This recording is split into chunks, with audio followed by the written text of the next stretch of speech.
জানাজা নামাজে অংশগ্রহণ করার জন্য আমি ওযু করে আসলে হয়তোবা আমি জানাজা নামাজ পাবো না, এই ক্ষেত্রে কি টাইম করিয়া না জানাজা নামাজে অংশগ্রহণ করা যাবে? যদি কোনো কারণে এসে দেখা যাচ্ছে যে সলাৎ শুরু হয়ে গেছে, জানাজা সলাৎ, জি, কিন্তু জি। অজুর পানি পাওয়া যাচ্ছে না, সেখানে সেই ক্ষেত্রে কি তায়াম্মুম করা যাবে কিনা? হ্যাঁ ভাইকে আমরা বলেছি যে জানাজার সলাৎটা হলো ফরজে কিফায়া, এটি সবাইকে পড়তে হবে আবশ্যিকভাবে এরকম বিষয় না। আর পানি পাওয়া গেলে তায়াম্মুম বাতিল। পানি উপস্থিত রয়েছে, সেখানে তাড়াহুড়া করে আপনি তায়াম্মুম করবেন, এটি ইসলাম সম্মত নয়।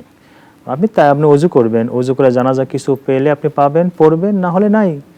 কিন্তু আমি জানাজা পেলাম, এক তাকবীর শেষের তাকবীরটা শুধু পেলাম, জি। এর বাকি তাকবীর গুলি আমার কি হবে? এটাও চমৎকার বলেছেন সাহেব। আপনি ওযু করে আসবেন, ওযু করে আসার পর দেখেন যদি 2-3 তাকবীর হয়ে গিয়েছে, আমি শেষেরটা পেয়েছি, বাকিগুলো আপনি আমাদের অন্যান্য সলাতের মতোই একা একা আদায় করে নেবেন। একা একা আদায় করে নেবেন, যে দোয়াগুলো থাকে বাকিগুলো আপনি পড়ে নেবেন, তাকবীর সহকারে পড়ে নেবেন। কিন্তু জানাজা সলাত শুরু থেকে পড়ার জন্য ওযু বাদ দিয়ে তায়াম্মুম করবেন, এটি ইসলাম সম্মত নয়। এমনকি জানাজা তো অনেক পরের কথা, এমনি সলাতটাও, এমনি জামাতের সলাতটাও ছুটে যাচ্ছে, আমি এখন ওযু বাদে তায়াম্মুম করে জামাতে দাঁড়াবো, এটি অনুমোদন নাই। আপনাকে ওযু করে জামাতে দাঁড়াতে হবে যতটুকু জাযাকাল্লাহ। পান।